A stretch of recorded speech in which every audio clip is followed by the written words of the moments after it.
Yeah, well, obviously, first thing, we're obviously, disappointed and hurt by the news of, yesterday, and I feel horrible for Melo more than anybody. He's put himself in a wonderful position. He's had a heck of a year, and he's hurt by it. We're hurt by it, but we got to move forward. He's going to be our biggest cheerleader. He's going to come back bigger, stronger, faster. There's no doubt about that. This is a curious young man that's wants to be great, that is moving in the right direction. He's about the right things, and he's really turned our franchise in a very positive way. So I'm hurt for him. I'm devastated for him. But we move forward as a team, as an organization. We got plenty in-house to get this done and keep moving forward and keep plugging away to make a run at this Eastern Conference. So. I think the biggest thing for Melo, his ability to push the pace. I think, Melo just by himself was really, creating a lot of offense for us in transition, make, miss. We could see a little bit of drop off there. My hope is that we don't, but the reality is that could happen. We might become more half court than anything, but we still got to find opportunities to get out and run. That's been our strength this year. But we're going to have to get a little bit more creative in the half court. It'll bring some more, decision-making, ball handling responsibilities on some other people.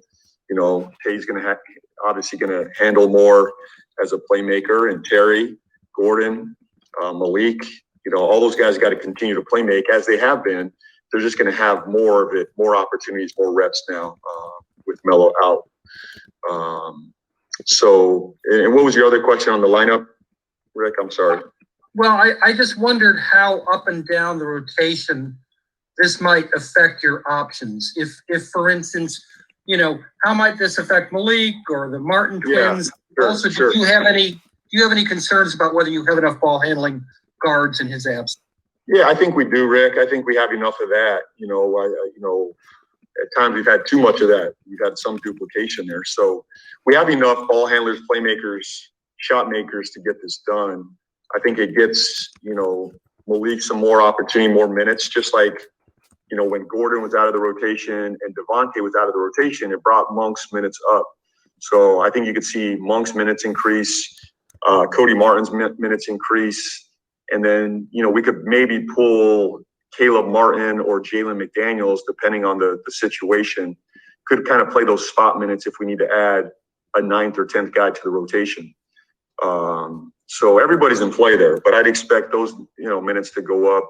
Gordon and Terry will, I think their minutes will primarily stay about the same where they're at, but, we'll find minutes for other guys to cover those Melo minutes. Thank you. Rod? Hey, JB, can you explain, I guess, the emotional aspect of it? Sauna in here. Sorry, I'm in a sauna over here. Yeesh. Can you explain the emotional aspect of it all, I guess, to just have LaMelo's injury come at the time it came when you guys were kind of just starting maybe to find yourself a little bit? I know you have a losing streak here, but just what about the emotional aspect of it all for you guys right now? Yeah, obviously this is, it's tough to swallow. I mean, it hit everybody hard. Everybody loves this kid. He's at the core of our organization. He's a pillar for us. And anytime, someone like that is hurting, it's tough. It's been an emotional evening and morning for us, but we carry on. We got to move forward. We got a job to do, and we're not going to sit here and feel sorry for ourselves. This is sport. This is life. And it's just how you deal with it. And I think more than anything, this is really about resiliency. That's the one thing we've been about all season. We've been as a resilient group as I've ever been around. This season has really tested the fabric of our resiliency, our character. And there's nothing different here. This is just another challenge along the way, and now we got to deal with it. And in the end, we'll be better for it. Melo will be better for it. It hurts in the moment, but we pick ourselves up, we move forward, and in the end, we'll be better. And that's the challenge now. And it's next man up. It's an opportunity for somebody else to step up. But we do this together, and we do this resiliently, and we move forward, and we continue to fight. And that's all we got right now. And I expect our group to fight. I really do. You know, when our backs have been against the wall in some situations like this, we've always responded. And I expect this group to do the same. Scott? Thank you. JB, when you say LaMelo will come back bigger, stronger, faster, I assume you're meaning next season. Is that now what the assumption basically is, that he will be done for this season? Yeah, Scott, I don't have any, exact details on that. We're gathering more information right now. Obviously, he's got to see a specialist, and we'll let them do their job and kind of dig through the options here for Melo. Obviously, he's going to miss an extended period of time.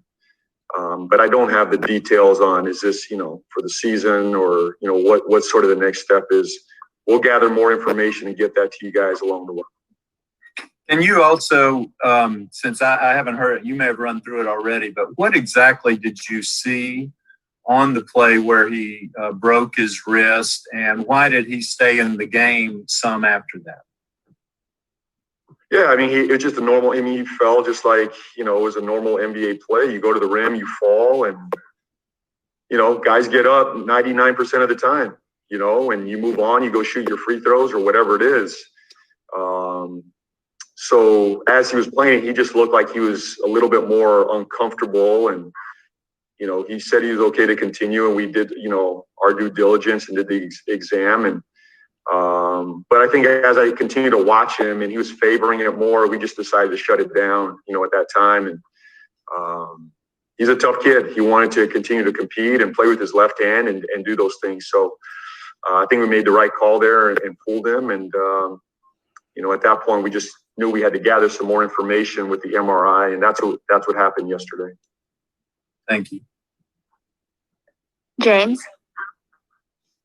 You were talking after the last game about needing to go through the fire and how the fire shapes you as a team. Did you have any inkling at that time what news you were about to get? How concerned were you about LaMelo after the game? Well, I was very concerned, anytime. He's such a competitor, he does not want to miss a game, miss a practice, miss a rep.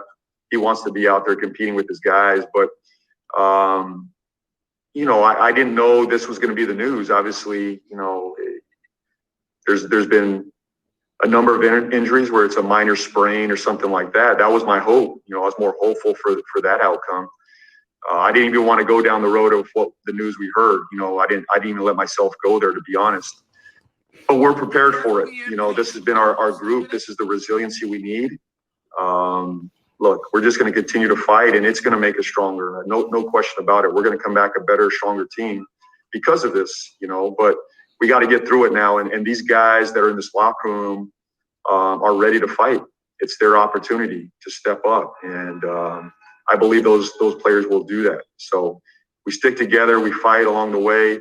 Any great organization that you all have seen over the years has had this. It just happens. Here in San Antonio, it happened with Tim Duncan, and you find a way to continue to move forward, and it's all worked out. We have ourselves a heck of a player in Melo, no question about that. And I love that he's going to study the game, and more than anything, he's going to be our biggest cheerleader right now. That on the sideline, this guy's going to be our biggest cheerleader. So we're prepared for this. Richard Walker? Coach, you head to the West Coast with healthy for the first time. It's almost interesting looking back on it, the ominous aspect of it. But you've talked about it before, about how this is the part of the season, and you've used the word resiliency a bunch. I'm guessing that you just feel like this is part of it, but obviously there are unexpected and painful pitfalls along the way. Is that kind of your attitude about it? This is life, as I said earlier. This is sport. This is life. We go through it. Every organization has gone through it. We're no different. It's not going to be perfect along the way. I think it's really how you respond, and how you use this to fuel your fire, and you build the depth of your spirit and your toughness and your resiliency. And it's tough when you're going through it, though. I don't want to hear that news. I don't want to have to go to our guys and try to explain this, but that's just the reality of it. This is life, and it's just how you respond and how you get up and you move forward. And there's no excuses here. You know, I'm not backing down. Our guys aren't backing down. We're moving full steam ahead. There's no feeling sorry for ourselves. And, you know, I had my pity party last night. That's over. You know, we move on, and now it's about getting better and going after a win tonight. We'll go to Raphael and end with Will. Hey, Coach Raphael from the 3-point conversion. Coach, have you had a chance to speak to LaMelo? And also, what is the mood of the team dealing with the injury like this? Because we know not just the fact that you're losing a good player, but just a good kid at that. And the fact that, like you always talk about, the spirit is so infectious. Yeah. I did speak to Melo last night. You know, we had our moment together, and I'll leave it between us. You know, I'm not going to go there. That was between Melo and myself, and I'm hurt for him. But the team spirits are high. You know, they understand we got a job to do. I think they hurt for Melo too. They love this kid. This is a tight-knit group, one of the tightest groups I've ever been a part of, and he's a big part of that. So we're going to miss him, you know, but he'll be around, and we'll get that spirit back in-house. And more than anything, I think they're going to fight and compete their tail off for him.